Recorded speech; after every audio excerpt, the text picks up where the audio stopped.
Officer के अंदर घुस आया है। ढूंढ कर लाओ और जल्दी से दूसरी चौकी में सूचित करो, जल्दी। नई नगरी से कुछ लोग राज परिसर में घुसने का प्रयत्न कर रहे हैं। महाराज का जीवन संकट में है, हमें उसे किसी भी हालत में ढूंढना होगा।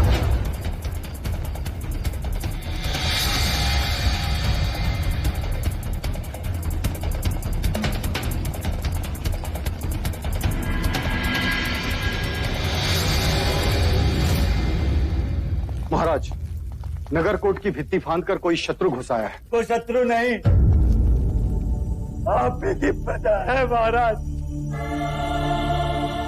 गांव तो छीन लिया, अब सांसें भी छीनना चाहते हैं आप। क्या बोल रहे हो तुम? मैंने लोगों को गांव से दूर किया ताकि रोगियों को चिकित्सा मिले, गरीबों को रोटी मिले, किसी को किसी बात की कमी ना हो।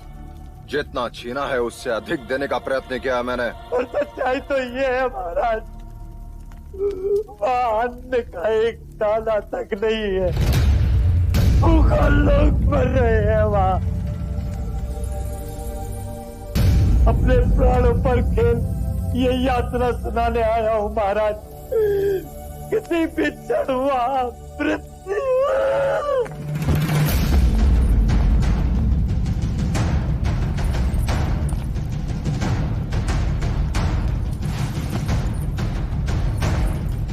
क्या हुआ इसे?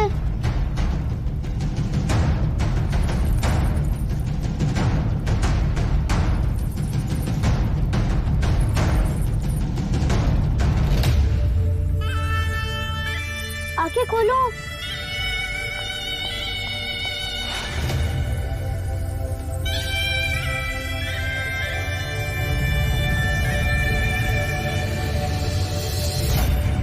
ये उठ क्यों नहीं रहा है? ये गिर क्यों गया? उठो। सिद्धार्थ, वो मर्यादा से अधिक सोमरस पी लिया था इसने, अपना संतुलन खो गया। जाओ उसे।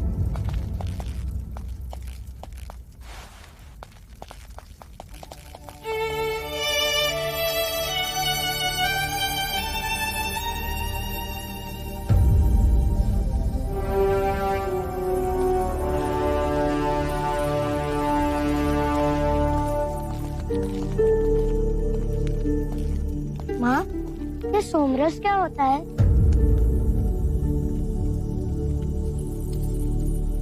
पुत्र, जब तुम बड़े हो जाओगे ना तो माँ, हर बात को समझने के लिए बड़ा होना आवश्यक है।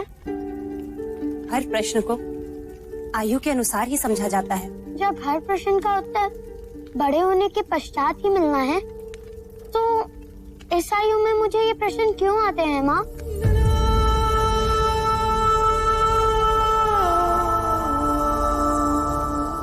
महामंत्री, इस माही की बात पर तुम्हें कितना विश्वास है? महाराज, माही का वचन और उसकी तलवार कपिलवस्तु के लिए हमेशा से निष्ठावान रहे। यदि आज वो रोगी नहीं होता तो हमारी सेना का नेतृत्व कर रहा होता। द्रोणोदन।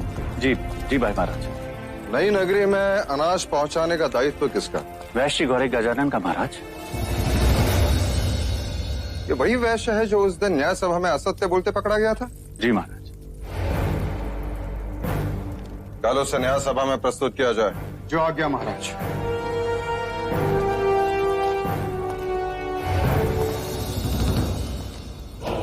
नहीं भाई महाराज, वैश्य गौरी गजानन कल न्याय सभा में प्रस्तुत नहीं।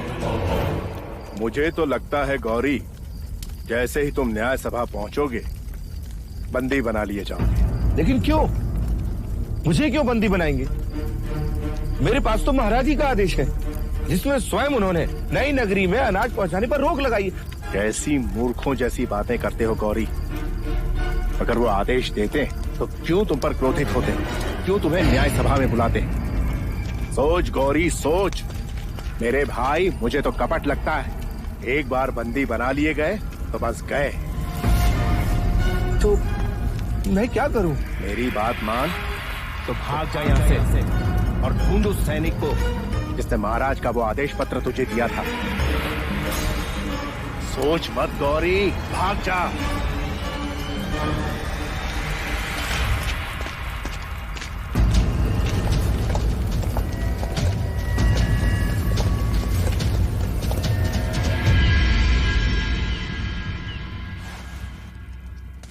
क्या वैश्य गौरी गजानन उपस्थित हैं? जी नहीं महाराज। सैनिकों ने राज्य के हर कोने में छानबीन की, किंतु गौरी गजानन की कोई सूचना नहीं मिली। कदाचित वो राज्य। क्या उसकी अनुपस्थिति उसके अपराधी होने की पुष्टि नहीं? जी महाराज। इसके लिए शाक्य न्याय में क्या प्रावधान है? जब तक गौरी नहीं मिलता महाराज, तब तक इस विषय को स्थगित कर दें। ऐसे कैसे स्थगित कर दे अमात्य? ये राजद्रोह का प्रश्न है, महाराज की आज्ञा का उल्लंघन है। न्याय तो होना ही चाहिए। हाँ महाराज, प्रश्न जब राजद्रोह का हो तो न्याय तुरंत होना चाहिए। महाराज, इसके पहले कि मैं आगे कुछ कहूं, आपको अभय वचन देना होगा मुझे। अभय वचन? जी हाँ महाराज।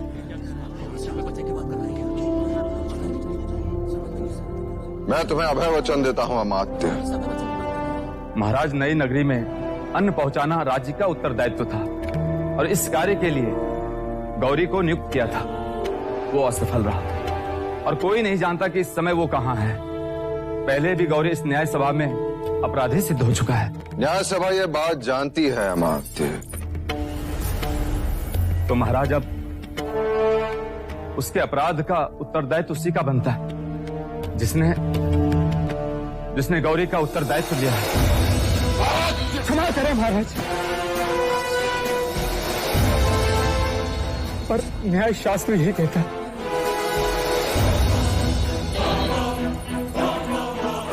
तुम्हारा संकेत युवराज सिद्धार्थ की ओर है।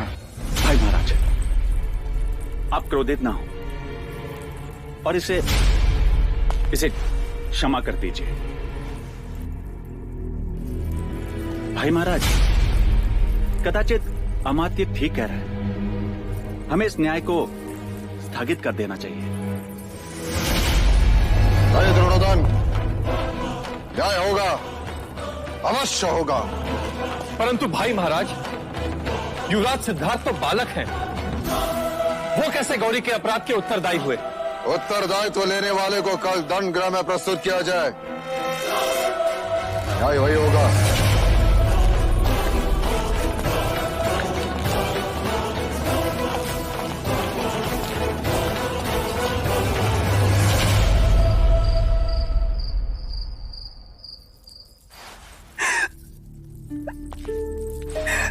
ये तुम क्या कर रही? सिद्धार्थ पे दया कीजिए देव, मुझे दंडित कीजिए। मैं कोड़े खाने को तैयार हूं, किंतु सिद्धार्थ को दंड गृह मत ले जाइए।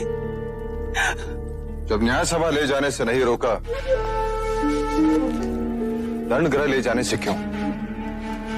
फिर क्या ये उचित है भैया कि इतनी कम उम्र में वो दंड गृह देखे? आप तो चाहते थे कि सिद्धार्थ पर दुख की छाया भी ना पड़े। जब नई नगरी के निर्माण के लिए आप प्रजा के प्रति निष्ठुर हुए, तो मैं आपके पुत्र स्नेह को समझ सकती थी, किंतु आज आप अपने उसी पुत्र के प्रति निष्ठुर हो गए। तो अब यह स्नेह किसके प्रति? न्याय के प्रति। जीवन अंत तक सिद्धार्थ अब कभी न्याय नहीं करेगा। हाँ, और किसी का उत्तरदायित्व तो कभी ना लेगा। मैं चाहता हूं कि वो क्षत्रिय बने, सम्राट बने, अपने कुल का नाम उज्जवल करे।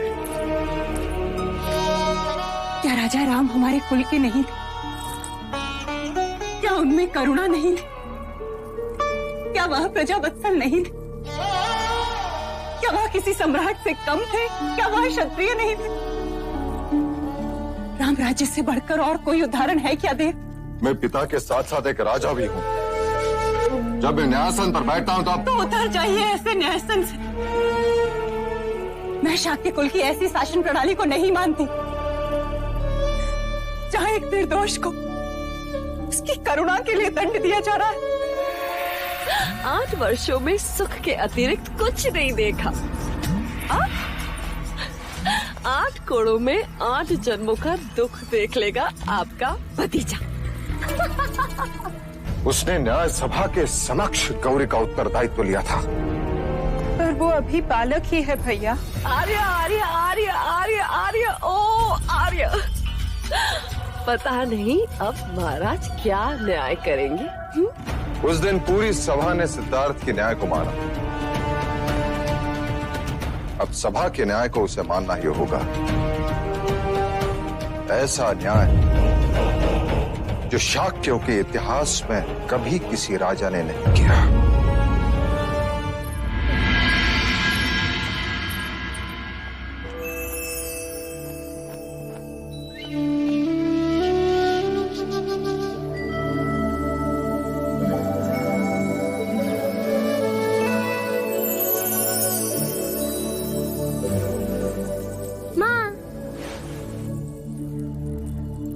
सुबह से ढूंढ रहा था तुम्हें और तुम यहाँ हो। तुम रो क्यों रही हो माँ?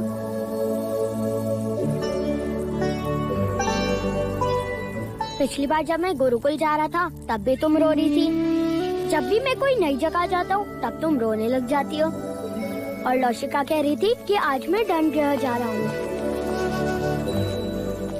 महादेवी, हम युवराज को लेने आए। हाँ हाँ चलो।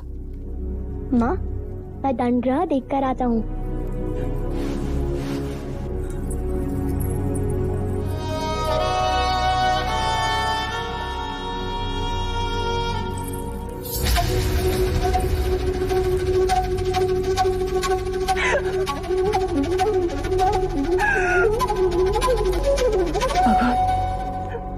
भगवान मेरे सिद्धार्थ की रक्षा करना।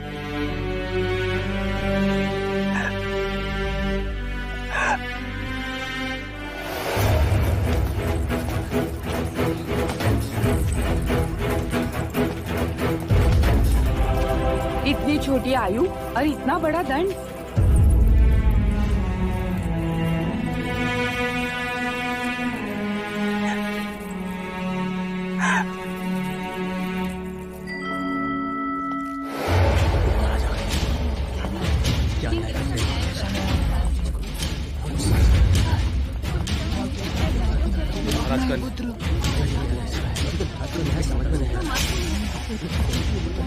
दंडगृह में इतनी भीड़ कैसी?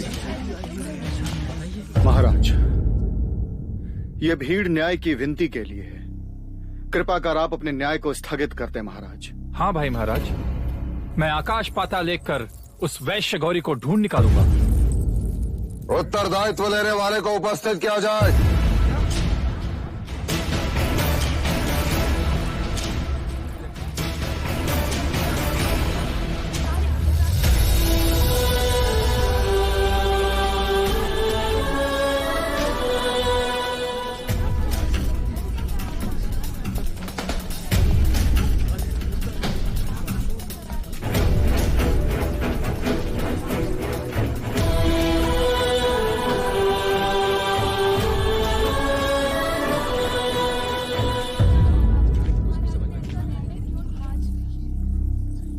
मैं लज्जित हूं कि नई नगरी के लोगों के साथ अन्याय हुआ।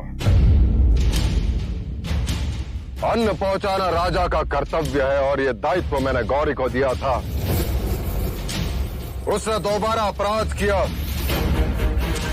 तो उसका उत्तरदायित्व लेने वाला उसके दंड का अधिकारी है।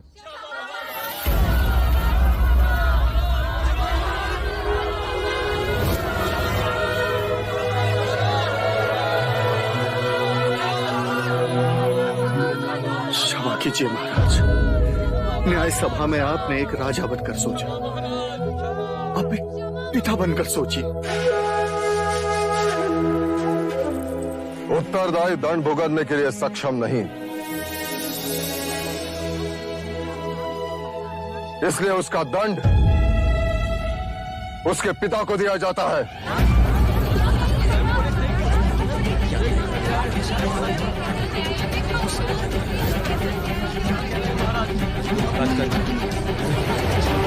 भाई महाराज, आप ये क्या कह रहे हैं? दंड देना राजा का धर्म था और दंड भुगतना पिता का धर्म है।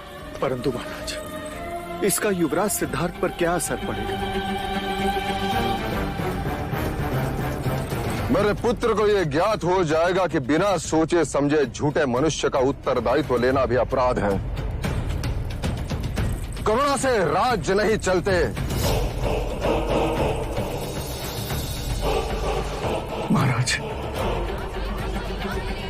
उठाओ कोड़ा, मैं तैयार हूं।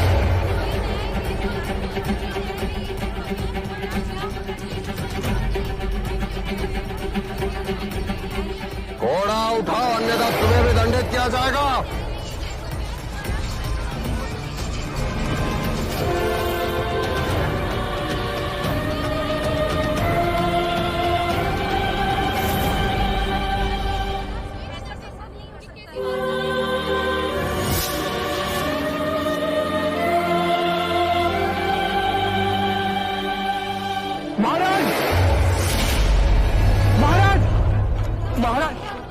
महाराज, गौरी, क्षमा महाराज। देखते क्या हो, बंदी बना लो इसे। क्षमा महाराज, महाराज क्षमा। नए नगरी में अन्न पहुंचाने का दायित्व तुम्हारा था या नहीं गौरी? था महाराज। तो आज्ञा का पालन क्यों नहीं हुआ? क्योंकि महाराज वो भी तो आप ही का आदेश था। क्या?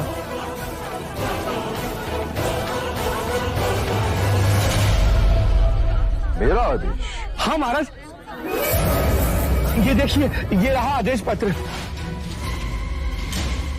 वैश्य गौरी गजानन, इस पत्र के साथ तुम्हें आदेश दिया जाता है कि आज तक राज के आदेशानुसार जो अन्न तुम नई नगरी को भेज रहे थे उसे स्थगित कर दिया जाए।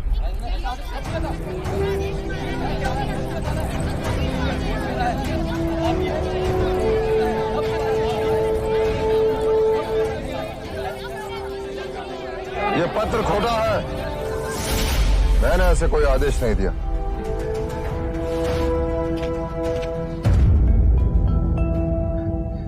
जी महाराज, ये आदेश पत्र खोटा है। परंतु इसका प्रमाण क्या है? इस पर तो राज की मोहर लगी हुई है। मुहर लगाने वाले से एक भूल हो गई है। लोहे की नकली मुहर लगाने के फलस्वरूप इसके सतह पे उभरी हुई हाथी की चित्र खुरदुरी, जो कि असली सोने के मुहर से नहीं होती। ये पत्र तुम तक किसने पहुंचाया? राज्य के एक सैनिक ने महाराज। कहाँ है वो सैनिक? महाराज, मैं उसी को ढूंढ रहा था। स्वयं को निर्दोष प्रमाणित करने का बस वही एकमात्र प्रमाण था महाराज, पर वो अभी तक मिला ही नहीं। तुम न्याय व्यवस्था को भ्रमित कर रहे हो गौरी। क्षमा महाराज, क्षमा। मैं दंड भुगतने को तैयार हूँ महाराज। शाक्य न्याय प्रणाली के अनुसार तुम्हारे पास केवल दो ही पर्याय है, एक तो कोड़े, अन्यथा नगर निकाला। महाराज, मैं नगर छोड़ दूंगा और जाने से पहले एक बार युवराज सिद्धार्थ से मिलना चाहता हूँ।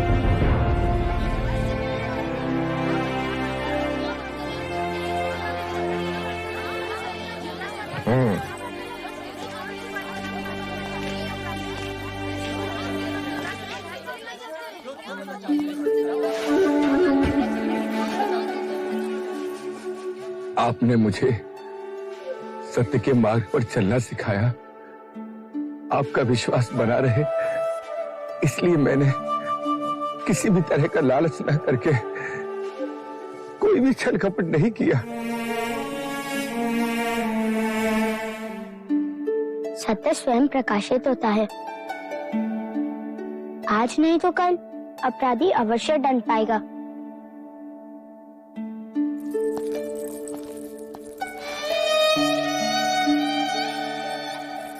बोलो युवराज सिद्धार्थ की जय, युवराज सिद्धार्थ की, युवराज सिद्धार्थ की, युवराज सिद्धार्थ की, युवराज सिद्धार्थ की, युवराज सिद्धार्थ की, युवराज सिद्धार्थ की, युवराज सिद्धार्थ की। महाराज, कलकुली नरेश, महाराज मादन पानी, महादेवी अमिता को स्वयं लेने के लिए कपिल वस्तु में पधार रहे हैं।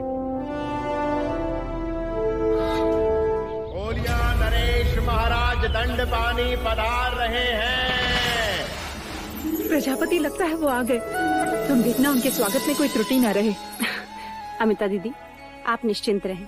यदि वो आपके स्वामी हैं, तो मेरे भी भाई हैं। प्रजापति, तुम देखना कि इस शुभ अवसर पर भैया और उनके बीच कोई राजकीय बातें न उभरे। आप चिंता न करें, मैं ऐसा होने नहीं दूंगी।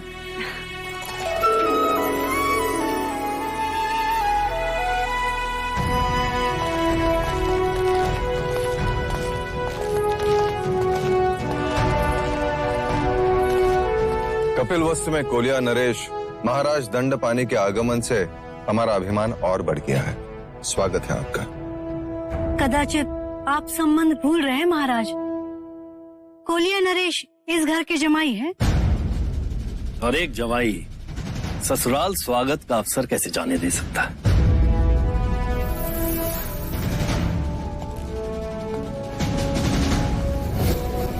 महाराज दंडपानी जमाई होने का लाभ उठा रहे हैं। आपसे अपने चरण धुलवाना चाहते हैं। तशला लाइए। चरण प्रक्षालन के बाद ही जमाई भीतर कदम रखेंगे।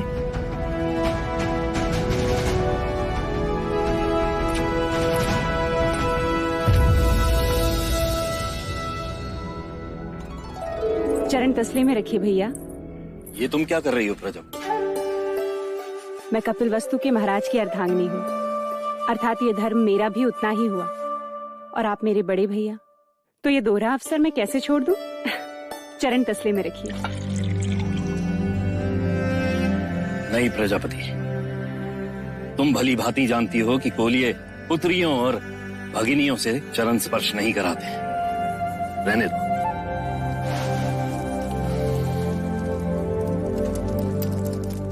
कपिल वस्तु में आपका स्वागत है भैया। स्वागत है आपका।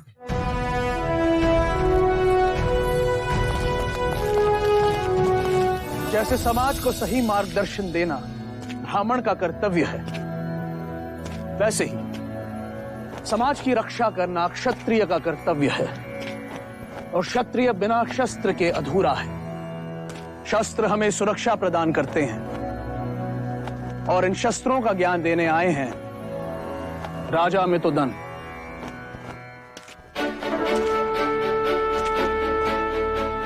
आज हम धनुर्विद्या सीखेंगे। ये कमान है, इसे प्रत्यंचा कहते हैं। और ये है तीर। इस तीर को इस कमान पर रख लक्ष्य निश्चित कर इस तरह प्रत्यंचा को खींच छोड़ते हैं। ये तो सरल है, इससे तो उड़ते पक्षी भी गिर सकते हैं। हाँ कुमार देवदत्त, परंतु ये विद्या निरंतर अभ्यास से ही प्राप्त होती है।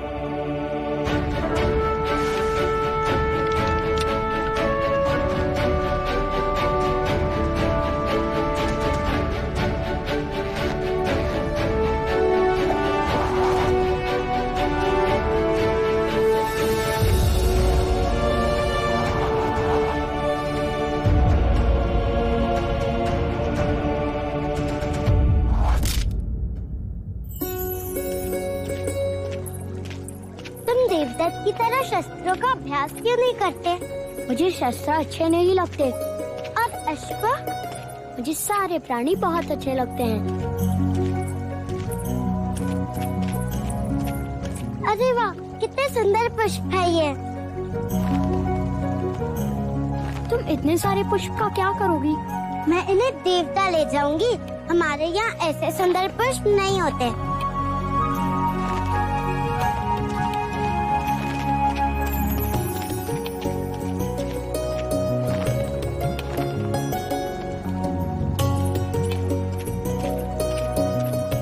ये लीजिए।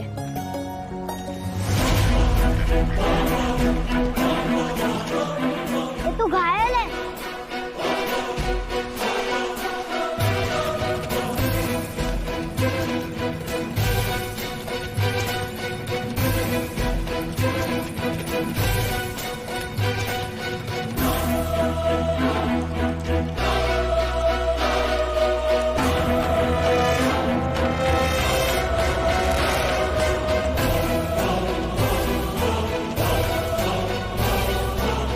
दिखा सिद्धार्थ, मैंने उड़ते पक्षी को मार गिराया। ले लो, मैं राजा अमितोदन को दिखाऊंगा।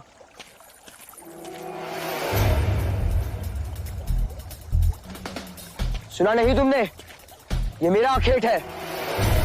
इसे मैंने बचाया है, ये पक्षी मेरा है। तुम अपने ज्येष्ठा का अपमान कर रहे हो सिद्धार्थ। मैं अपना कर्तव्य कर रहा हूँ ज्येष्ठा। आखेट क्षत्रिय गुण है और रक्षा क्षत्रियों का कर्तव्य। यदि तुमने मुझे ये पक्षी नहीं लौटाया तो अच्छा न होगा। नहीं देगा वो आपको, क्या कर लोगे? मैं इसी घड़ी न्याय सभा में जाकर महाराज से याचना करूंगा। हाँ जाओ, मैं महाराज के आदेश की प्रतीक्षा करूंगा।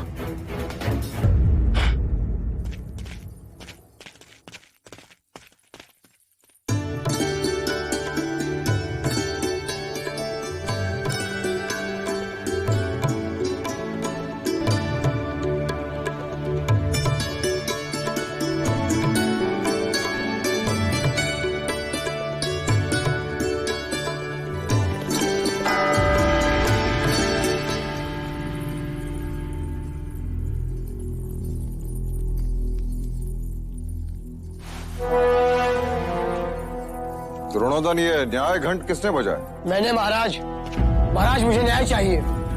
देवदत्त, क्या बात है देवदत्त, तुम इतने क्रोधित क्यों हो? आप ही बताइए महाराज।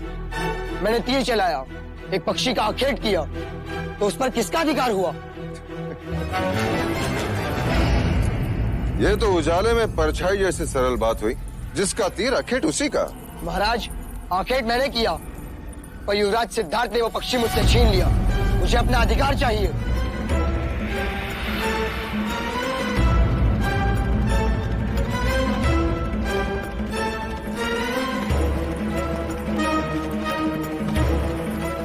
ये न्याय मांगने का उचित समय नहीं है देवता। उचित समय कब है? न्याय के लिए न्याय सभा होती है। अब जाओ यहाँ से। क्रोधित क्यों होते हो अनुज? बच्चों की हठ और जिज्ञासा दोनों पर ही ध्यान देना चाहिए। क्यों महाराज शुद्धोदन, उचित कहा ना? आप जैसे गुणीजन अनुचित कैसे कह सकते? जब देवदत्त ने न्याय घंट बजा ही दिया है तो उसे न्याय भी अवश्य मिलना चाहिए। महाराज, महादेवी अचानक अस्वस्थ हो गई है।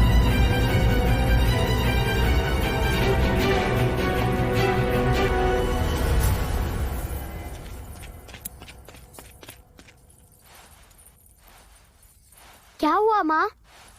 आंखें खोलो, क्या हुआ इन्हें? सुबह प्रार्थना करते समय अपना संतुलन खो बैठी और गिर गई। माँ, क्या आपने भी माही जैसे सोमरस पान किया था जो गिर गए?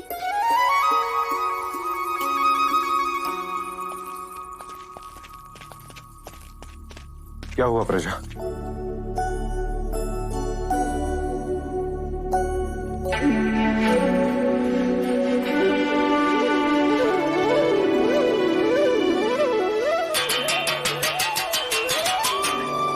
समाचार है भैया, इस बुआ को एक और अवसर मिलेगा नामकरण संस्कार में आने का। महादेवी माँ बनने वाली है। बधाई हो प्रजापति, बधाई हो महाराज शुद्धोदन, बधाई हो। बधाई हो भाई महाराज। अनुज, कुल गुरु से शुभ मुहूर्त निकालकर ये समाचार कपिल वस्तु में पहुंचा दो। उत्सव का आगमन होने वाला है, कोई कमी नहीं होनी चाहिए। हाँ महाराज, अब कपिल वस्तु को कोई चिंता ही नहीं रही।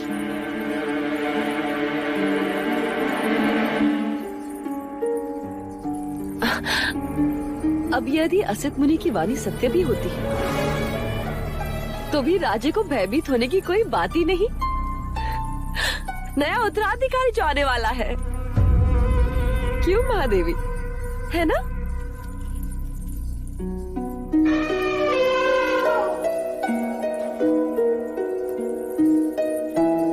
मेरा मित्र कुंज आ गया, चलिए मैं आपको उससे मिलवाता हूँ। अरे अभिनंदन।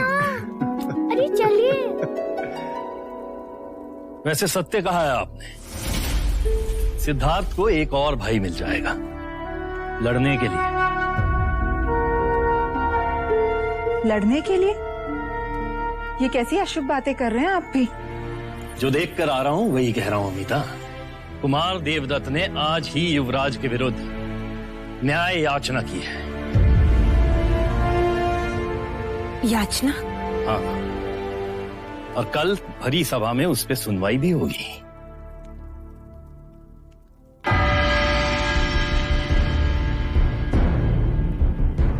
कहो कुमार देवदत्त, आप दरबार से क्या न्याय चाहते हैं? महाराज, मैंने पक्षी का आखेट किया, वो पक्षी मेरा हुआ। महाराज, ये पक्षी मुझे घायल अवस्था में मिला, मैंने इसकी रक्षा की, अभी मेरे पास रहेगा। तो अब यह न्याय करना है कि ये पक्षी किसे दिया जाए, जिसने उसे घायल किया उसे या जिसने उसकी रक्षा की उसे। आखेट करना तो क्षत्रियों का गुण धर्म है युवराज। निर्बल की रक्षा करना क्षत्रियों का कर्तव्य है महाराज। पक्षी देवदत्त के तीर से घायल हुआ ये तो मानते हो ना तुम? पर अब ये मेरी शरण में है, ये बात आप मानते हैं या नहीं?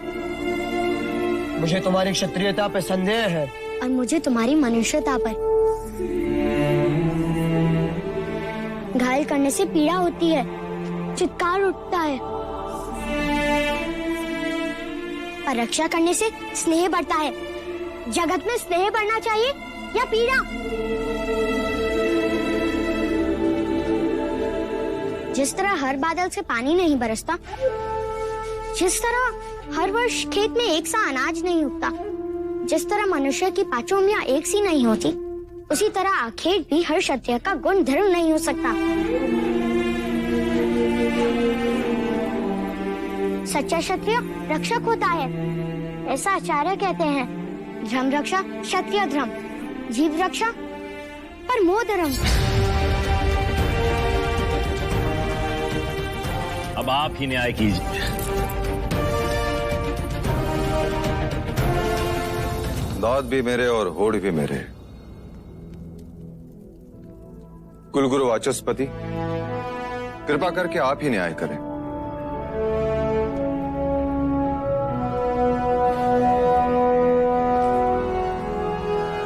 राजन, प्रश्न ये है कि इस पक्षी पर अधिकार किसका है? एक ने क्षत्रिय गुण धर्म दिखाए और एक ने क्षत्रिय धर्म। मैं भी असमर्थ हूं राजन। अब ये न्याय तो स्वयं पक्षी ही कर सकता है।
युवराज सिद्धार्थ के, युवराज सिद्धार्थ के, युवराज सिद्धार्थ के, युवराज सिद्धार्थ के, युवराज सिद्धार्थ के, युवराज सिद्धार्थ के, युवराज सिद्धार्थ के।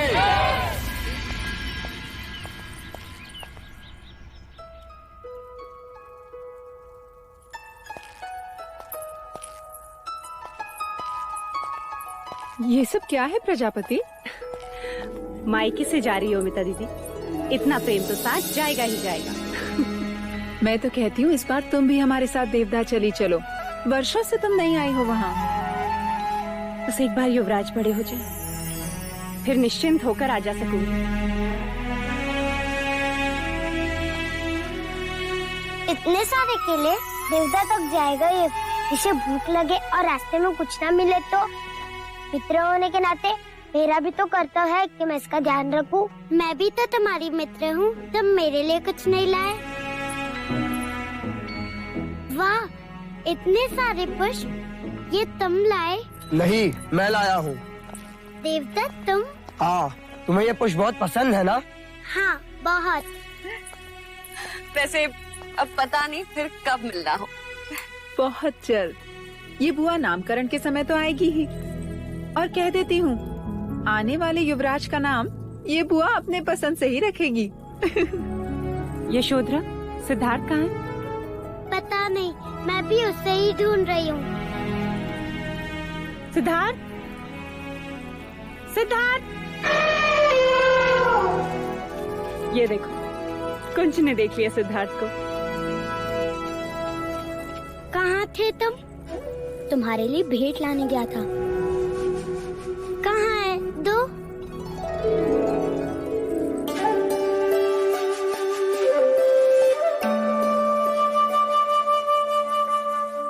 ये क्या है? एक जंगल है। ये तो बीज है। ये कोई भेंट करने की चीज है? हमारे आचार्य कहते हैं हर आँख में कई सपने होते हैं। हर आंसू में एक समुद्र होता है। हर तलवार में एक सीना छुपी होती है। उसी तरह हर बीज में एक जंगल छुपा होता है। इन्हें बोओगी तो सारा देवता पुष्प से खिल जाएगा।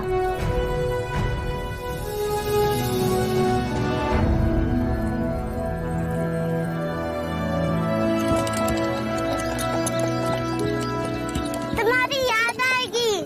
याद आने से स्नेह बढ़ता है। जगत में स्नेह बढ़ना चाहिए, ऐसा आचार्य कहते हैं।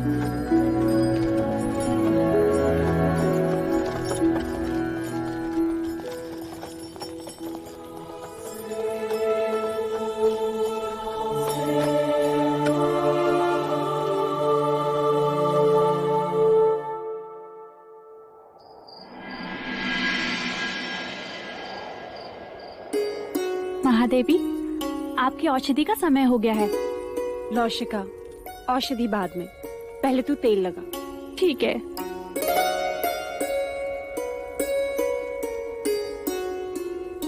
महादेवी, शुभ समाचार सुनकर मन प्रसन्न हो गया है। मानो पंख लग गए हो। हट। ऐसा लग रहा है जैसे मैं हवा के साथ दौड़ रही हूँ। परसों बाद इस परिषद में लोरियां गूंजेगी, किलकारियां सुनाई देगी, है ना? हाँ। पर एक बात समझ में नहीं आई महादेवी। वो क्या मंगला दीदी? जरा वहां तो देखो, उस कोने में वो मूर्ति। वो राम की मूर्ति महादेवी माया लाई थी। अच्छा। अब जरा वहां तो देखो, वो कोने में वो कृष्ण की मूर्ति मैं लाई थी। अब जरा दोनों मूर्ति को एक ही समय एक साथ देखो तो।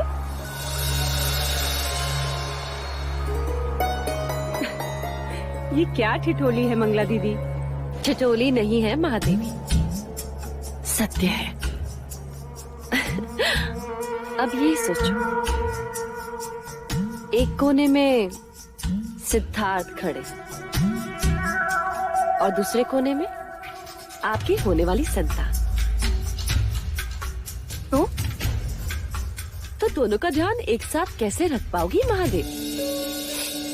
वो दोनों मेरी दो आंखें होंगी मंगला दीदी। दो आंखें एक ही मनुष्य की होती है, फिर भी इनमें कितनी भिन्नता। एक फड़फड़ाए तो शगुन होता है, और यदि दूसरी फड़फड़ाए तो अपशकुन।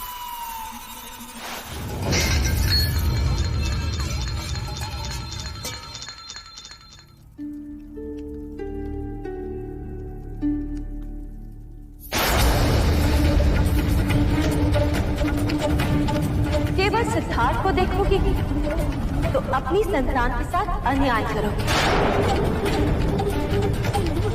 और केवल अपनी संतान को देखोगे महाराज को दुख पहुंचाओ।